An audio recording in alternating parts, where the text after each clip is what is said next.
Welcome to Rising Woman Leaders, a safe space for women to thrive in community where their voices and stories are heard. We're a sisterhood supporting each other to live our dreams and embody the sacred feminine to restore balance on our planet. Join us each week as we return to the unconditional love and guidance of our heart and our womb. I'm your host, Meredith Rom, and I invite you to walk this path of beauty, devotion, and service with us.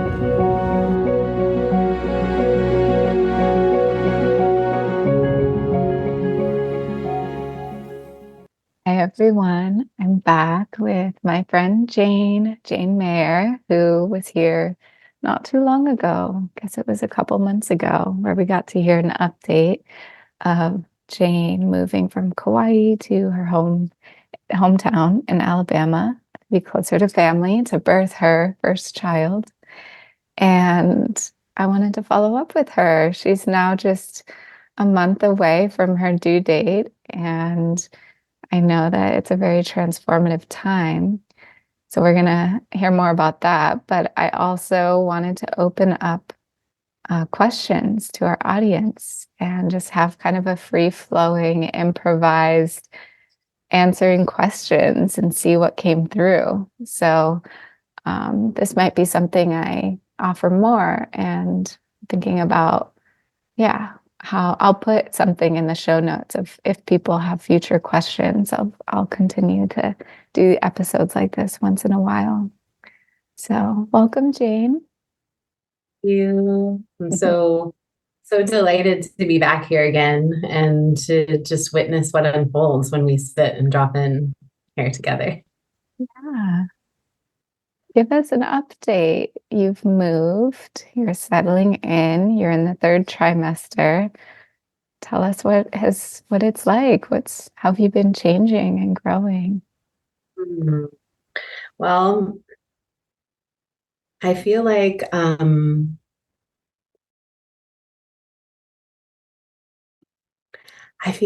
we landed here in Alabama about, gosh, I guess maybe 3 months ago now. And it's been it was the perfect timing. We arrived in the middle of the second trimester. It was like right around the holidays. It's that darkness, that space to start to like attune the awareness and consciousness inward. And now I just feel really earthbound. Like I feel really like definitely getting into the third trimester, the heaviness, the fullness, and feeling baby and me really descending down into just earth, into the matter, and feeling him every day closer and closer in form, you know.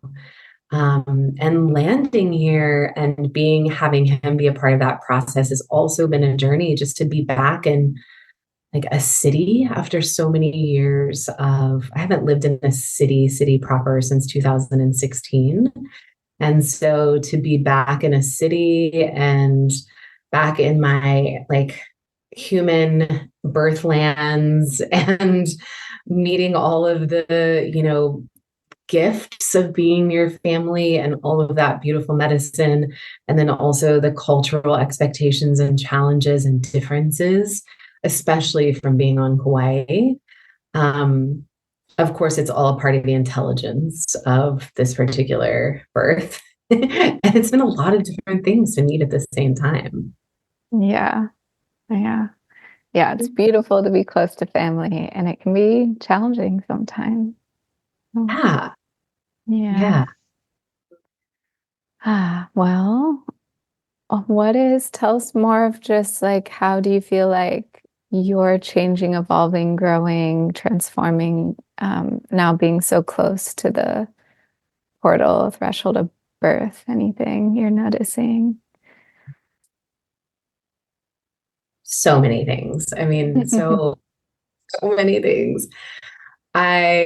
If I really like attune my awareness to kind of what's been unfolding over the past month or so, I would say there's been a few different themes that have been arising, and a lot of it is around instinct and nourishment and love. Like there's been this kind of, which I could go into, there's been a whole awareness of like what I want my birth to be like, that choice of like who I want there and what I want it to look like and exactly the type of support that I'm requesting or not requesting, and really trusting this kind of mammalian instinct that's really starting to come online. And one of the big pieces that version of me who's starting to kind of download herself into my body is she's just very clear about the boundaries around the birth and who knows what and when people know it, and very clear about that, which has been an incredible thing actually to experience. And then there's been, I got some iron deficiency anemia in the pregnancy. And so I've been really also on a journey of just having to really be deeply focused on like where the nourishment is and like how deep in the cellular matrix, like in the DNA and the bones and the bone marrow, does my body have the resources to sustain life. And there's the physical reality of that. And then there's a deeper layer that feels really old. And it's connected to soil health and all kinds of things like that. But it's also connected to like um, just a part of me that knows she can access resources beyond material resources. That there's a place where like even when the material resources aren't met, it doesn't mean the end of life. Like there's this like sweet spot underneath that too. Um, Gosh, and then just love. Like, how do we bring more love into the birth, into my relationship, and really getting clear about how I want to meet the hard edges of this experience. Mhm. Yeah, those are some Yeah. basic The things, which letting I'm go, the surrender. yeah, I have a dear friend who had a very long and challenging labor. And was thinking back on, I'm sure it's the way the soul, the everything coming together, what her soul was needing, what that baby soul was needing, everything. Um, but it did make me think about, because I did this doula training on Kauai for that our friend Avery also did, leading up to birth. And I was like, wow, there was things I learned in there that were really helpful. Um, and maybe for anyone listening, if they're nearing the end of a pregnancy, would you be open to hearing just like a couple tips that are coming to my mind right now around just like labor and preparing in those last couple weeks? absolutely. Yeah. Okay. Um, yeah. So have you heard about spinning babies? Have you watched some videos of theirs? I have watched some videos of theirs. Yeah. Okay, so you probably already know this one, but when we think about baby's position and getting in that prime place for labor, it's helpful to just think about how we want baby's spine to be out. And the spine is heavier than the front of their body. So anytime we do things like cat cow, downward dog, things where our belly is down, it helps baby to like move their spine facing out. Whereas if the baby's this way, it's called sunny side up, and it can be back labor, which is where it's like sacrum to skull. It can be very painful and difficult for baby to maneuver. So yeah, I was just reflecting on the last couple weeks, and like there was something I learned in the spinning babies of just keeping your belly button. Imagining there's a flashlight coming out of your belly button and always pointing it down. Do you remember that? I haven't like listened to tons of it, but Yeah. it's a lot. This was like, I thought the best tip from, I watched a bunch of it and I was like, all it is like when you're sitting or lounging, just thinking about pointing your belly button down because it helps baby's spine like be in that optimal position. Whereas like if we're lounging and on our backs, baby's more prone to have their spine slide this way, which could be difficult for labor. Um, Mm. and I remember taking a birth class and actually physically watching what it looks like for a baby to move through the pelvis. And it's like they're this way, and then they kind of have to turn their head like this way, like to the side to get through the pelvis, and then they kind of turn back as they come out. It's cool to maybe just watch a YouTube video of that. Have you seen someone demo that? Yeah, I have. And it was so amazing too to watch Avery give birth because like even though you can't see the first part, right? When the head starts descending and to watch the baby turn and what they're doing, it's just incredible the intelligence. Yeah. So I remember in the last couple of weeks actually like like visualizing that and connecting with Ella and just like showing her again and again, like in my mind's eye, like head down, spine out, head turn, and then like go back through. And I just visualized it again and again for her, which I think was probably helpful. I'm Um, sure I know, I mean, I know birth always has its like kinks and stretches and but how did she do with that part? Did she get the message? I think so. We had a pretty short labor. So she was in the prime position, and I was doing a lot of yoga throughout the pregnancy, which helped. But I really took that to heart of like flashlight, belly button down. There was also this one pose where you put your knees up on the edge of a couch and you kind of do a dolphin with your forearms on the floor, just to kind of, not for very long, but just to sometimes let baby like, um, almost like if their head is too snug in the pelvis, so they can come out a little bit and then settle back in an optimal position. So that was something. And then someone else told me, um, like avoiding sugar in those last couple weeks can be really helpful because baby starts to pack on weight when we're eating a lot of sugar, and we don't want baby to be like huge baby to go through the birth canal. So I remember just like keeping that in mind and thinking, okay, being mindful of what I'm eating, especially in those last few weeks. And there was someone I talked to once who said in Europe, they don't take as many of all these like supplements that we do in the West for the prenatal, that sometimes babies are bigger because of like all these dense nutrients we're giving. And, of course, that's important and good.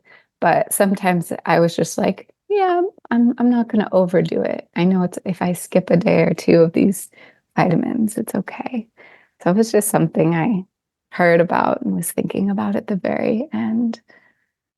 Yeah. Oh, that's so beautiful. It's interesting. My body got to a point where it completely stopped wanting all supplements, where it's just like, I can't actually process this. Yeah. So it's fascinating, like just that intuition and how it starts to come into play. The sugar, Yeah. That's a hard one. it's hard. You just get so tired, and there's Yeah. that. We're just like, okay, I need a quick, but of course we can have dates. Yeah, actually, my favorite pregnancy snack was frozen mangoes. They were Ooh, delicious. Get a big bag of frozen mangoes, and I would just like have those because I did feel low blood sugar quite a lot at the end, and that was something that was helpful, even in labor too. After I gave birth to her, I was eating the frozen mango to kind of help me stabilize and yeah. what were your favorite things did you eat during your labor? No, not at all. At one point, Michael offered a smoothie to me, and I was like, that looks like the most disgusting thing ever. It was just like something I love, but I didn't want to eat during labor. I had coconut water. I had the midwife gave me some kind of like vitamin C echinacea drink. Um, yeah, and I was lucky that I went in that my water broke in the morning and I had enough time to eat like a pretty big meal. I had steak and eggs and greens as like my last meal before it started really getting into it. So yeah, I didn't eat. I didn't have any desire to eat. But she was born at 10 p.m. And then yeah, just some frozen mangoes and the next morning like smoothies and things like that. And black bean chili with ground beef in it. I ate that a lot in the first couple weeks.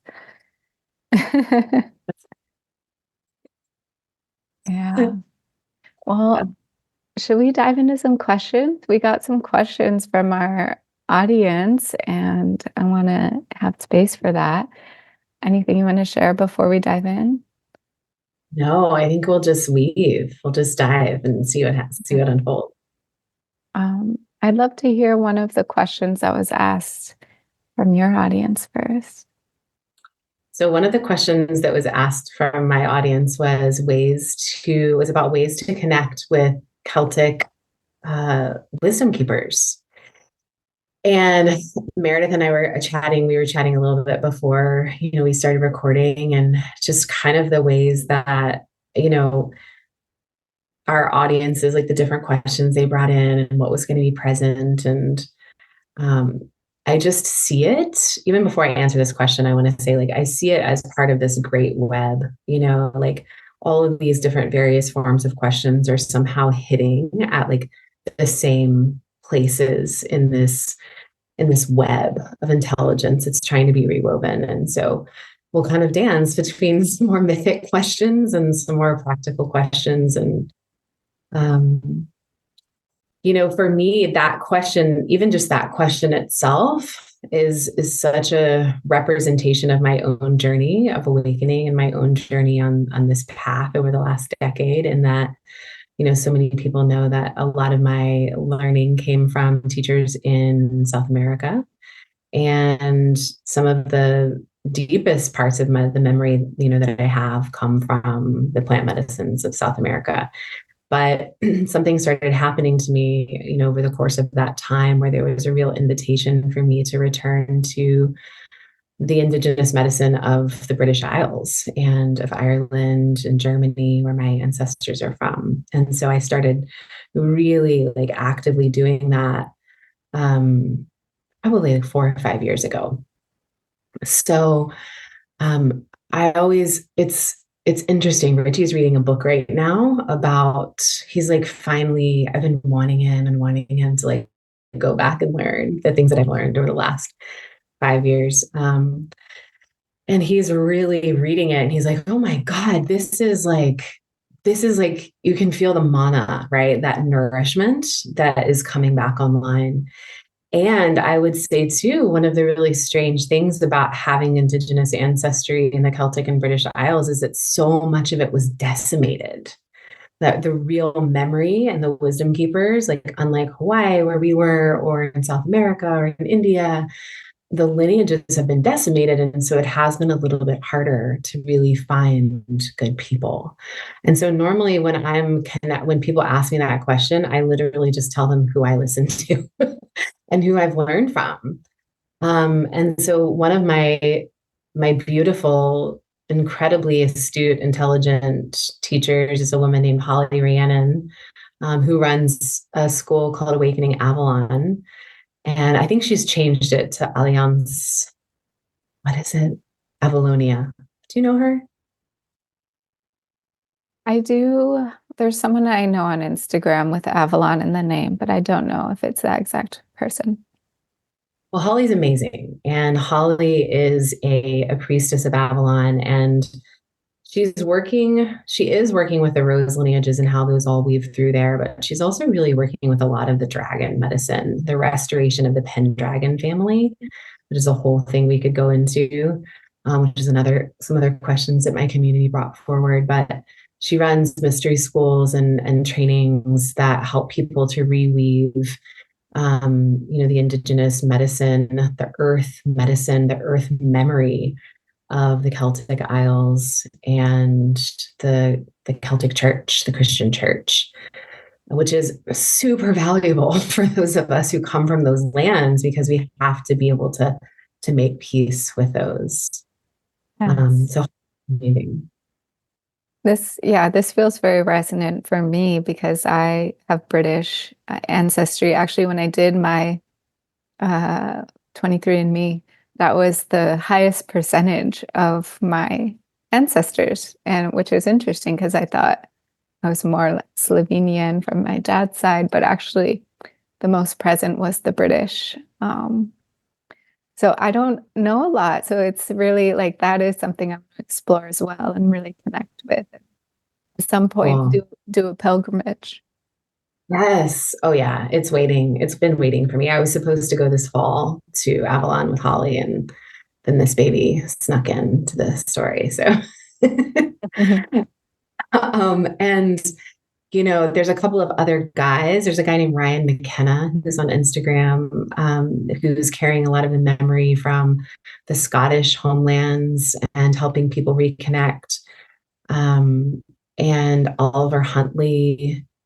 And these are all younger people who've kind of taken it upon themselves to become elders, um, to like reconnect, right? I know Keone, one of my teachers in the Hawaiian Islands, has said, of course, the elders are here, but it's requiring many of us to become young elders to reestablish the links in these lineages. And so I think that's also what's happening in the UK.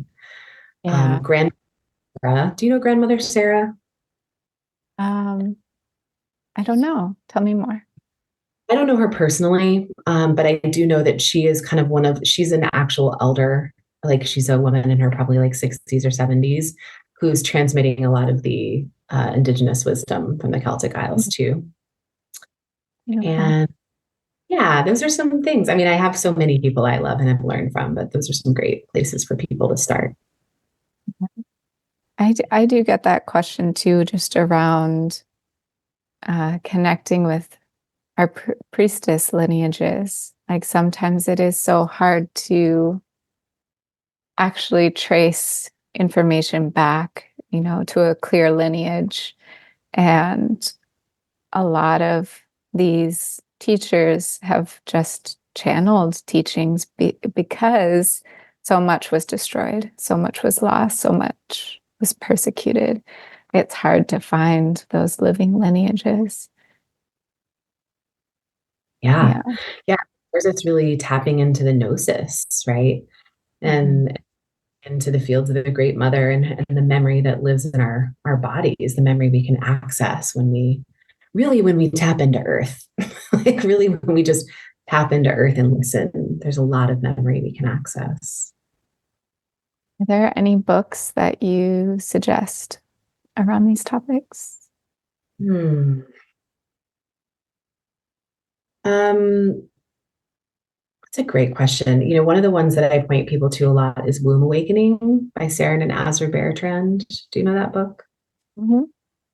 Yeah. Not necessarily for Celtic memory per se, although there is some of that woven in there, but more towards like the the energy that guides us to the restoration of our innate, like Sophianic, feminine, great mother memory of these lineages. But you know what? I do know that I have books that I've read that have helped me connect into this. And so I'll make a list. I'll go back and think it through, make a list for everybody. Should I ask one of our next Yeah. question? Okay. Let's see. Yeah, so this was a question from a follower, yeah, who wanted to know what are the most common root causes of being overweight on a deeper level, and how do we overcome them? So I thought this was an interesting one that through my work with EFT tapping, I have helped some people just in relationship to their bodies and how they feel about themselves and what may have been rooted in childhood.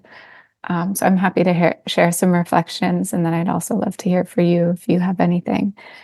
Um, the first would be just about what's called secondary gains, which is how on some level, and this can also go to towards addictions. I've helped people too with tobacco, marijuana, other types of things like that, sugar addictions, things like that. But on some level, like this, maybe the weight in this example is serving us in some way. And it's usually subconscious. It's something that we don't necessarily recognize on this plane, but something in our subconscious that is maybe wanting to protect ourselves, especially if we've ever gotten unwanted attention in the past, maybe from men, or maybe there's a history of sexual abuse. Sometimes gaining weight it's a literal buffer to the world. Like if something feels too much and like we need to protect ourselves. Sometimes people who are highly sensitive, like they need a buffer from the world. And so there can be reasons in our subconscious level why this is serving us in some way. And, if we want to just look and uncover and discover what might be there, I find that EFT tapping is really helpful because it brings what's subconscious kind of to the more conscious level. And sometimes memories start coming up to the surface. And we can look at those memories and be like, oh, wow, this thing happened. And I have a lot of unprocessed emotions or feelings or pain. And if we can get to that moment, some of those origin moments of when we made a decision, like I need to protect myself, then we can bring some healing to our younger self. And some other reasons I've thought about is sometimes we grow up with a lot of rules and like a lot of feeling like we're getting put in a box. And sometimes going to food or binging or things like that can be this inner rebellious part of us that's just like, I can do what I want. And it's like we're feeding that part of ourselves that didn't have the freedom to do what we wanted at different times in our life. So maybe connecting with the part of you that feels like they need to rebel. And they're like, oh, I'm just going to eat the, whatever it is, the sugar, the soda, as a way of maybe even getting back at someone. That can sometimes be going on a subconscious level. I've also seen that with like marijuana use, people that felt like they had so many rules and constrictions on them. It's like, oh, that's the place I get to go where I'm like, I get to feed this inner rebel and rebel against mom or whoever it was putting the rules on us. And then another example of something that I worked with a client once who we tapped into a memory when she was very young, and her parents were saying, um, kids are starving in Africa. You have to finish what's on your plate. And so she literally could, as an adult, couldn't not finish what was on her plate. It was like throwing away food was such a waste. And it had been so programmed into her as this young child of like, finish what's on your plate or else, which for some people there could be physical abuse or so we really program, make decisions when we're very little. And in that case, we did some matrix timeline healing where we kind of went into the memory and helped that little girl and tapped with her and let her know that it's okay to leave some food on her plate and that kind of make that disconnect of feeling shame and for not finishing the food and like giving her love. And ultimately it's like the healing then went to her parents, which grew up very poor, and it's like here they were working so hard offering this food. It can be very disrespectful if a child doesn't finish the food on their plate, which is very interesting because it brings me to this moment of my life where I have a toddler who's now starting to go through this like picky eating thing. And I'm so grateful that, yeah, I'm so grateful that I've been taking my daughter to a Waldorf class once a week. And they give us little readings at the end of the class. And one of them was about picky eating. And I was reading it, and the author of it was saying, our job as parents is really to just continue to provide a plethora of different types of foods, healthy, nutritious foods. And child may or may not eat what we provide, but to try to just be as neutral as we can about it. Don't get upset. Don't try to bribe them. Don't try to like say, oh, please do this for, just let it be completely neutral about it. Because I've noticed with a toddler, she goes through weeks where she's so hungry. And then suddenly she'll be in a day or two where like she really doesn't want to eat much. And rather than getting upset about it, just recognizing like she's going through these different growth phases, and it's okay if she is eating much lighter some of the time. So just continuing to provide the nutritious foods. And if she doesn't eat it or has a tantrum, it's like being completely neutral, continue offering it that food. Um, and I think that's such a beautiful, like, unwinding of so many of these emotional um, pieces that get connected to food when we're kids. And it's like pleasing mom and dad. And it's about a lot of the times it goes back to just poverty, like the parents not having enough food and then giving their child food and then feeling like you have to eat this. Like we worked so hard for this. And the intensity of the emotion around that and how disrespectful it can feel when a child says no. But we ultimately want our children to find a connection with their body. And if we can like fully trust them um, to know that their body is full, um, then yeah, that they begin to develop that intuitive eating relationship. Mm, Yeah. layers, right? Yeah. Do you have any thoughts on this one? Well, I do. I mean, I think like what I really hear you speaking to so far is just like the emotional power driven like elements that come into our relationship with nourishment, and the ways that we try to, like abstain from or gather power or use food as a tool to buffer or to retract or whatever, right? And I mean, it makes sense because also so much of our, um, I mean, in its healthiest form, food is the thing that connects human beings, right? We would all sit together, we would all have dinner together, we would cook together, and of course, we don't. Many of us don't have that anymore.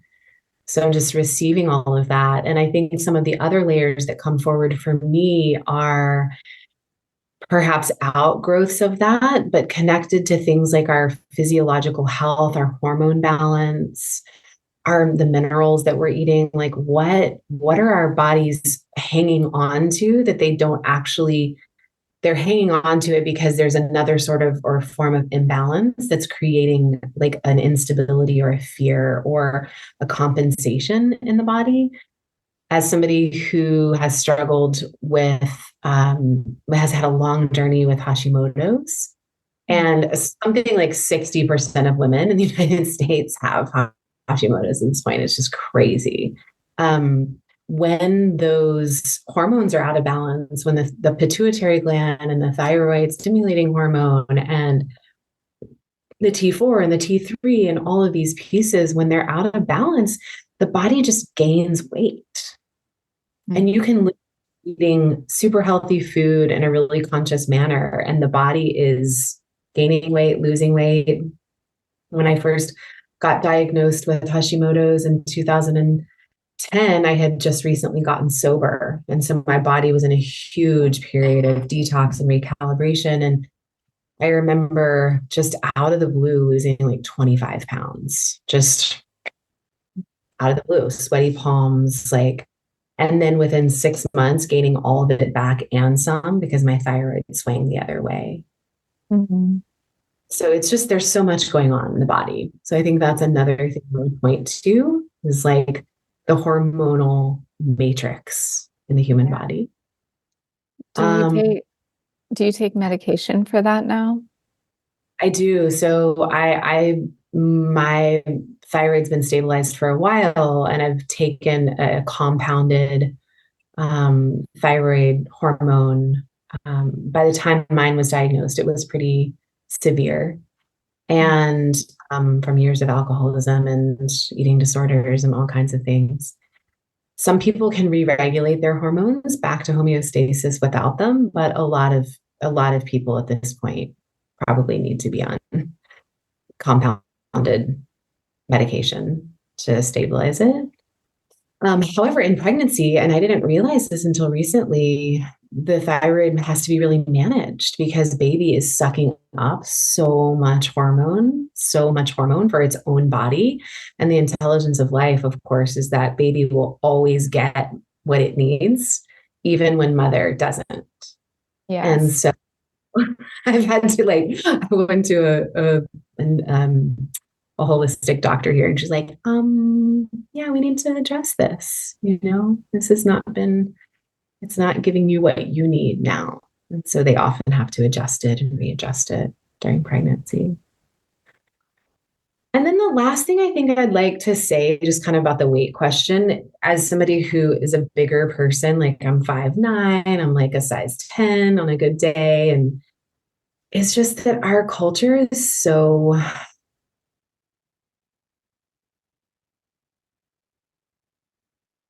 I know for me personally, there were a lot of emotional traumatic reasons that I was eating and have like was holding on to weight at certain times in my life. There were I loved what you said about rebellion because this could get into like the dragon conversation in a minute. But those parts of our life force that aren't ready to fully speak our truth or to fully speak our desire, our longing, they will do that kind of stuff. They're like, well, I can't get mad at my mom, so I'll just eat about it. Right. And it's a tricky way the life force, slides out. But I also think in our culture, we don't really make space for people to just be different sizes. Like my partner and I, we have very different places we came from, like different financial resources from childhood, different things that we moved through.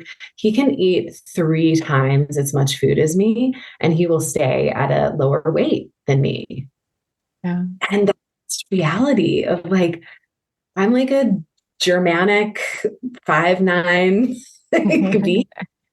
So I think we need to also like as a culture start to bring awareness to that. Like not everybody who's not super thin, that there's something wrong.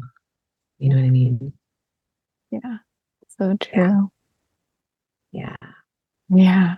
And so, yeah, just be finding like what helps you feel good in your body, at which, yeah, what weight is that? And yeah, we can usually tell when we're like beyond that, but also like finding our standard of success or our standard of like what I feel best in rather than Yeah, looking to the outside for it. totally. Not easy. Definitely not easy. Another just small thing I'll add on the hormonal piece, because as someone who went through pregnancy and then a year and a half of nursing and then another pregnancy that led to a miscarriage and then trying to find a hormonal balance after all of that, I've been seeing an Ayurvedic practitioner and she just keeps reminding me it's all about the lymph. Like the lymph needs to dump, and like that's how the excess hormones, um, release. And so we need to make sure our lymph is moving. So a great way to do this is physical exercise. Like she's just really reminding me, like yoga, walking, running, biking. Um, and the days that I do like actually get my lymph moving in that way, I feel so much better. Um, and my tendency is to be a more stationary person. So getting lymph moving and then of course she uses gua sha. So using the gua sha, which is a little piece of wood or a piece of jade sometimes. It's like in a nice hand way to hold it in your hand and using that along can be on the sides of your neck. It can be near your armpits. That's a place where the lymph dumps and then around the groin area too. Mm. Yeah. Super helpful to remember because in pregnancy, you can't really do like a lot of the things that I was normally doing to keep my lymphatic system draining. You can't do, Hmm. Yeah. you know? So that's So helpful. maybe, yeah. Swimming is a good one. I don't know if there's a pool out there. Yeah, you just moved from the the island of Kauai, which was so abundant in water. Yeah. Yeah. We just went down to the beach for a couple of nights and just to get down to the beach and to feel the ions and the salt in the air and put our feet in the ocean, we could feel Mm, doing everything again, which was such a gift. that's so great. How far is it from you, the beach? Probably about 4.5 hours, 4:15, which is, not that bad. Like we're in a really sweet spot. We're like 4 hours from like the heart of the Blue Ridge Mountains and like 4 hours from the ocean. So yeah, it's pretty good. Yeah. Yeah. Last week I did a cold plunge in the ocean with a group of other moms. And yeah, I'm lucky that ocean's maybe like a 35-minute drive from my house, but it's still a trek. And yeah, it was really special to get back in Freezing. that water. So freezing. My God. I was in and out. The other women have been doing it for a while. And so they put a timer on for like anywhere from 1 to 5 minutes. I'm like, wow, got to work up to that. Yeah. Okay. So tell us about the dragons. Your next question. So, let's see. That was one of the questions that came forward from my community, kind of in a larger aspect that I'm getting quite a lot right now is just like, what are you talking about? On some level. Um, so it's important. Yeah, I think it's important to make some of these, what I would call like mythic indigenous teachings really relatable. I mean, on some level, they are multidimensional and there really are multidimensional dragons. And there's also a way in which that myth is really all myth is in service of helping us remember who we really are. And all of our animal kindred, whether they're mythic or, like here, right with us on Earth, they're all in service of helping us reestablish parts of our more primal nature. And the dragons really started coming to me a couple of years ago in various different forms in ceremony and in the shamanic realms. And it's taken me several years to really understand like what they're teaching and what they're about, you know. Um, from a mythic perspective, the dragons are snakes with wings. And we can kind of see that imagery across cultures. The dragons present themselves in Tibet, in China, in South America, in Mesoamerica, and in Ireland, the UK.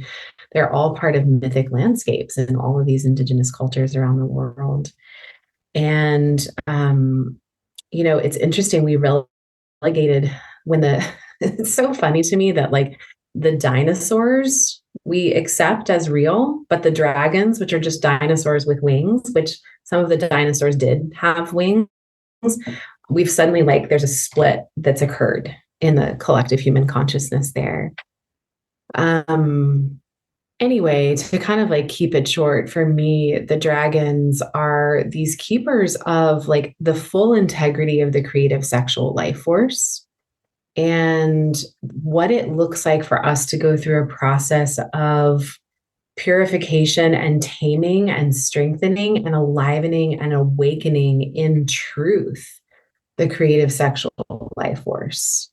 And, because we grew up in a culture where our largely like birth, sexuality, death, anything relating to the primal nature of being human has been just destroyed, um, they're really powerful teachers right now. And they're beings that I've been working with for some time with people, trying to help them kind of reestablish that myth as a part of the awakening process. And it's so funny to me too, because we're entering into 2024, which in Chinese astrology is the year of the wood dragon. And I have never, I mean, if you opened up Instagram like last week, have you ever had such awareness of what the Chinese year animal was? Mm. Right. Something is awakening in the collective consciousness. I'm always fascinated when I see that.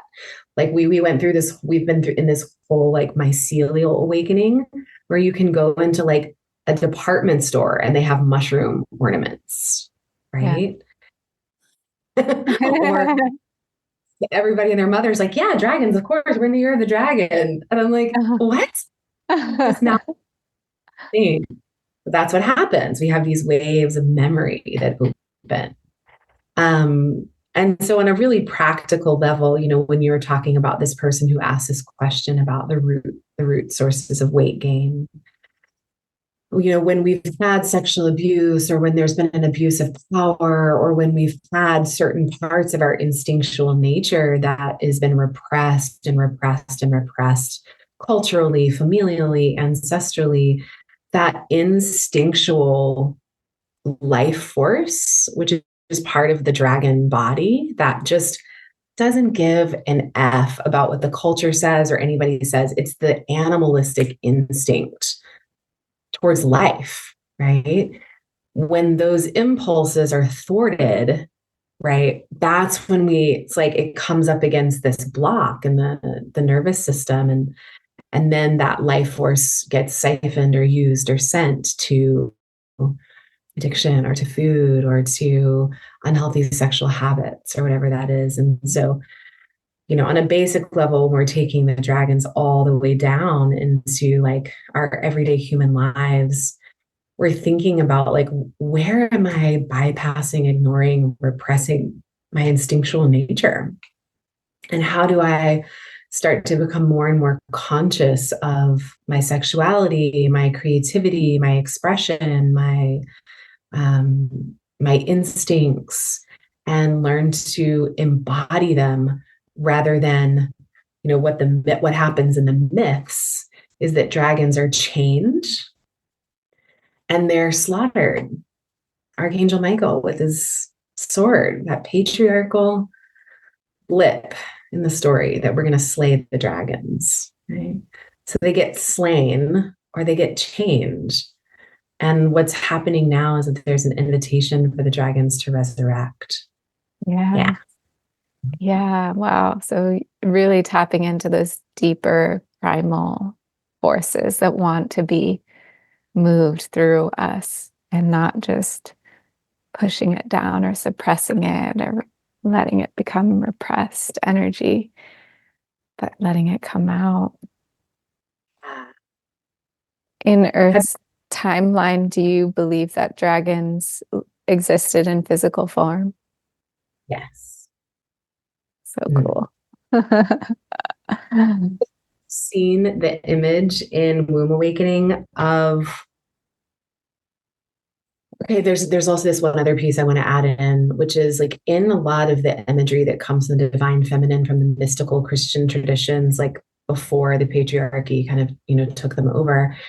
The dragons are also always paired with doves because it's the ascending nature of the primal life force and the descending nature of the awareness of love of the dove that come together in union, right? And there's this incredible image. I don't know if I have it in here. Oh, wait, I do. um, that comes from a church in the Basilica of Notre Dame in Lyon, France.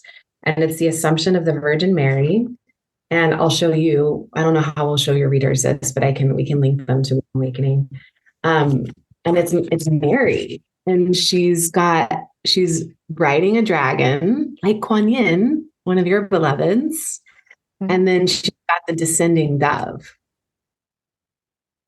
And this is how we know she's an awakened Christed being. Right? These two symbols that come together. It says Mary rides the dragon, showing she's mistress of the primordial life force energy rooted in the womb of the earth. And she receives the descending dove, representing the feminine Holy Spirit pouring down from the cosmic womb. She's marrying like earth womb and cosmic womb. And like this wholeness is what happened, like what got taken out, you know. And I think we're seeing that coming in the culture, all these conversations about trauma healing and remineralization and instinctive parenting and natural birth, and like that primal part of us is starting to be like, we will not survive if we keep going down the path that we're on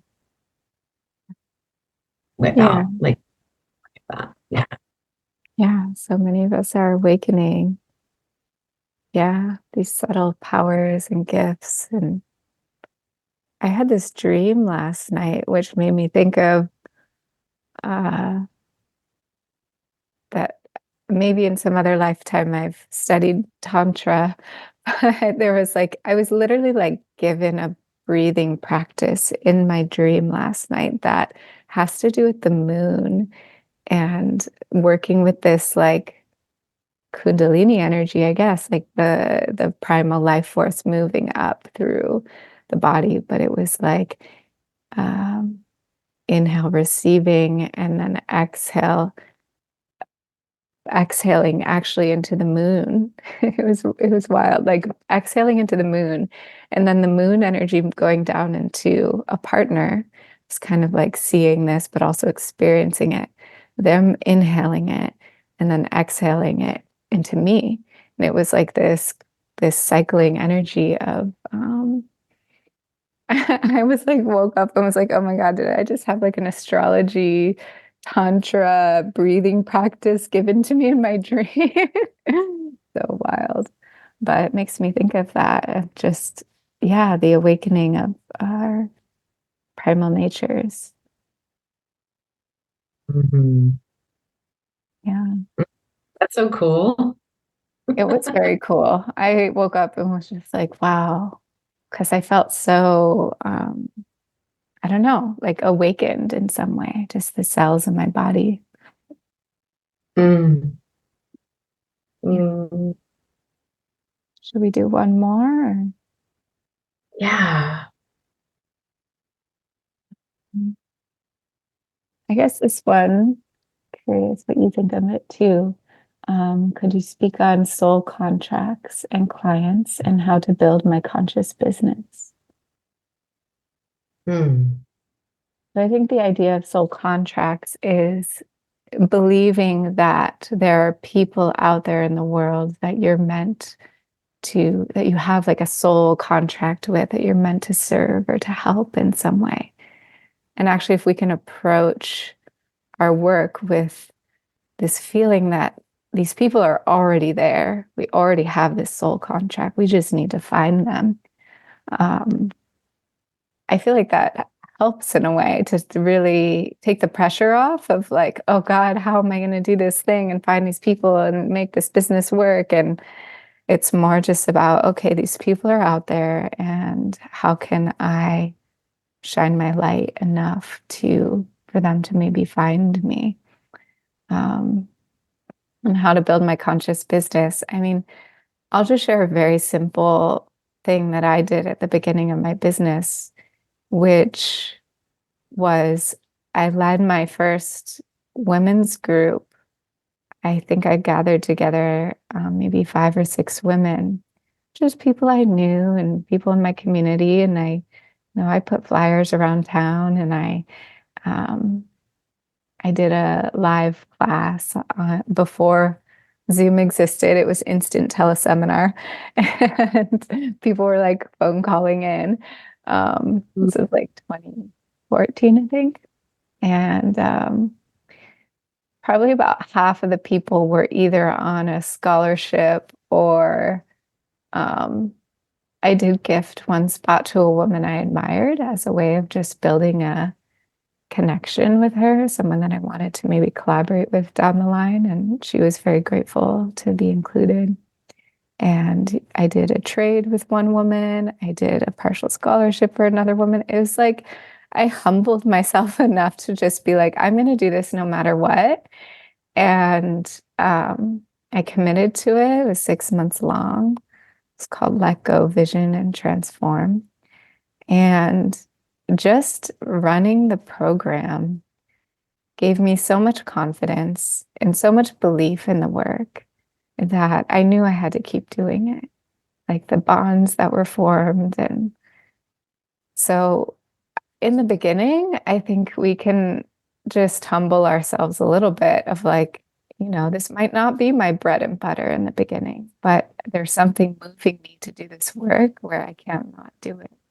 And just starting where we can with the people that we are here to help and being, yeah, being willing to just share of our gifts generously. And little by little from that time, I started earning more and more of an income and shifting slowly from, I was doing graphic design work before being a more full-time coach and yoga teacher. And it was like every month, like I started earning a little more in my coaching and like my soul business. And I would let go of a client in my graphic design business. And then there came a point eventually where I was like, I can't sit at the computer doing this for other people anymore. Like I just want to give all my energy to my soul work.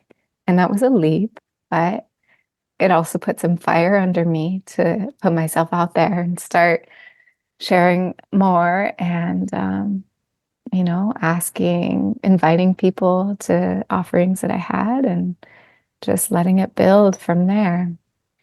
So, what do you want to share about this question, Jane? Well, I love that that's your experience. That's been my experience too.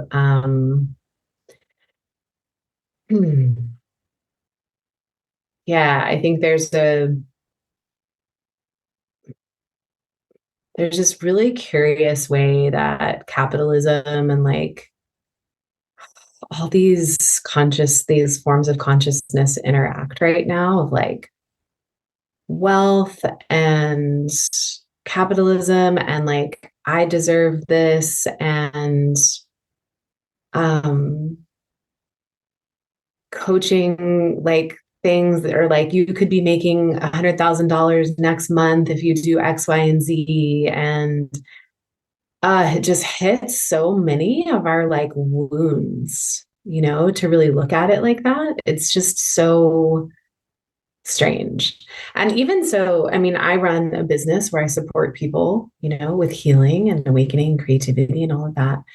But I'll never forget being in India in 2016, and one of the guys who was our guides, he was like, "Well, I had quit teaching," and he's like, "What are you going to do with your life?" And I was like, "Well, I don't know, but I feel like it's probably going to have something to do with like supporting people with awakening or like world travel or whatever, and spirituality." And he was like, "But that's not a job." He's like, "That's what we do."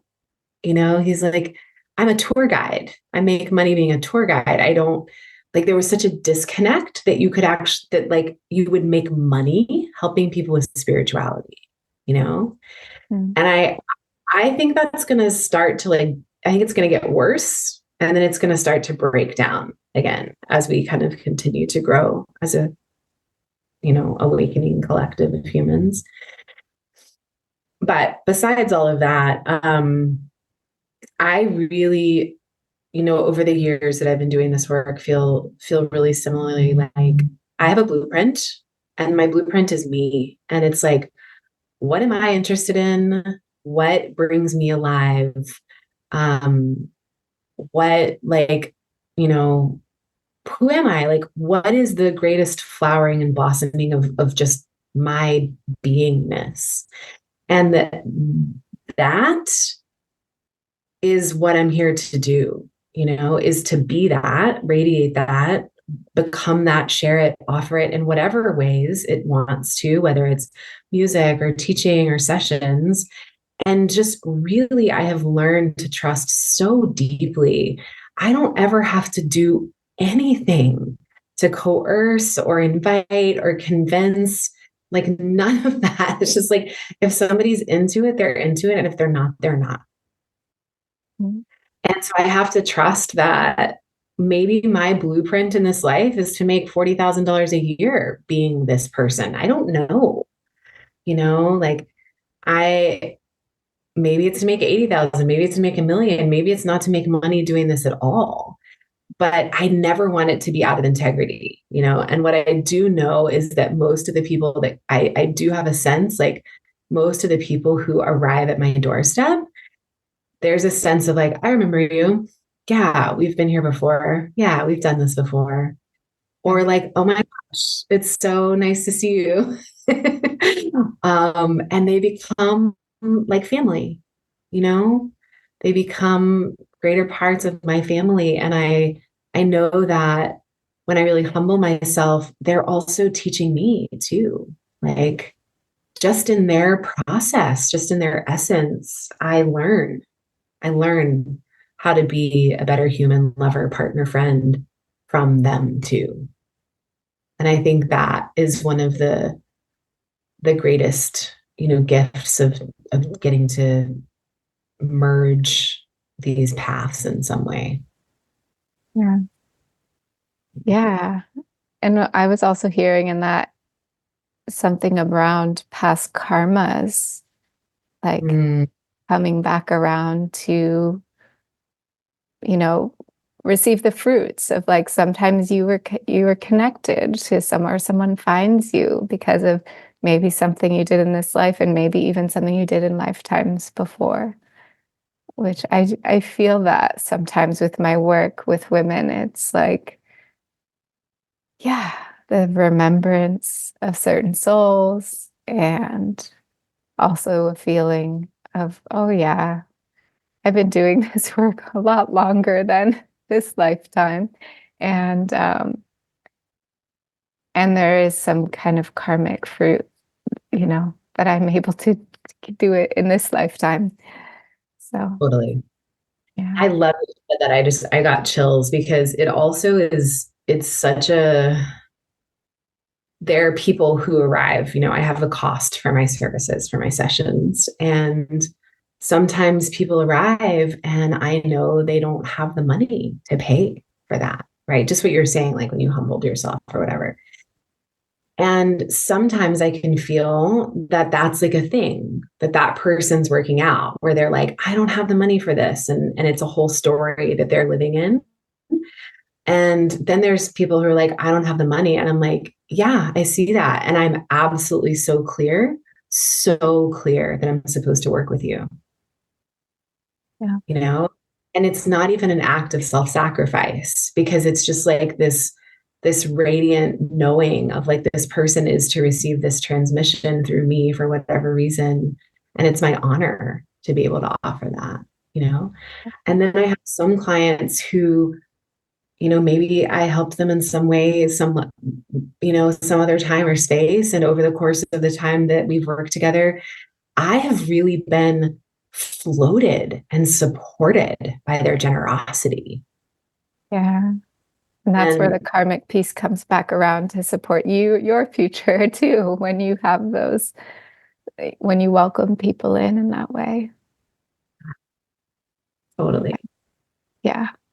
Yeah. So I love what you're saying that, mm, yeah, I think we have been a little jaded by the make $1 million a month type of marketing.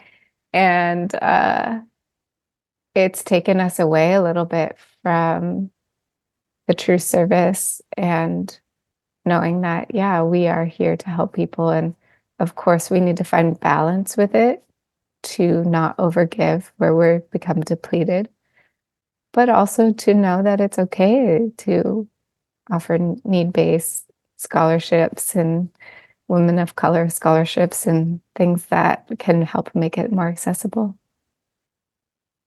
Yeah. Yeah. Yeah, totally. And to trust the inner compass, that deep instinctual knowing that arises about, it's the same as trusting our intuition, when we're sitting with someone and offering them reflections, or there's like this place that we lock into and like, I know this. And I think, for me earlier, and when I didn't have like that deep internal knowing or that sense of worth that went beyond, money or fame or approval or achievement, it was harder. There was a more like hard line. Um, and so over the course of the years, there's like this there's a twofold thing that's happened, which is like a deeper knowing of the worth, which is like, this is what it costs for me to do my work and show up and be able to serve. And it really hits this like osmosis point. And there's more generosity. There's more clarity of boundaries and more generosity at the same time. So strange. Yeah. I feel How like that too. we could go deeper on this, like the energetics of receiving and giving and money and so many pieces within it. But yeah, I'm glad we got to sit with that question. So I think we'll wrap there. And Jane, I would love to have you back at some point when you're on the other side of this birth portal, and we can be patient for whenever that will come. And yeah, can I close this call with just a little prayer and blessing, especially for you as you step forth? Let's just close our eyes and just feel our breath and just feel the gratitude of these gems, this wisdom coming through. Gratitude for all the times you, Jane, have said yes to your soul work, your callings. For all of us listening, yeah, gratitude for just continuing to follow the threads, to be willing to be guided. And I just, want Jane to be carried off in a in a cascade of dragons in through this motherhood portal with so much love and nurturance and softness too. May there be nourishment. May there be softness. May there be a feeling of being held through the journey. So blessed be. Thank you, Jean. Thank you, Meredith. Thank you for that blessing. And yeah, I feel Kuan Yin so much in this moment. Thank you. And yeah, and thanks for sitting here and opening the portals and having a beautiful conversation. A real gift. Thanks so much for taking the time to listen to this episode. If you liked it, share it with a friend or leave us a review on iTunes. You can also follow along on Instagram at Meredith Wrong and sign up for email updates at risingwomanleaders.com to be sure to receive all the new and inspiring content. Thanks again for being here. It's an honor to walk this path with you.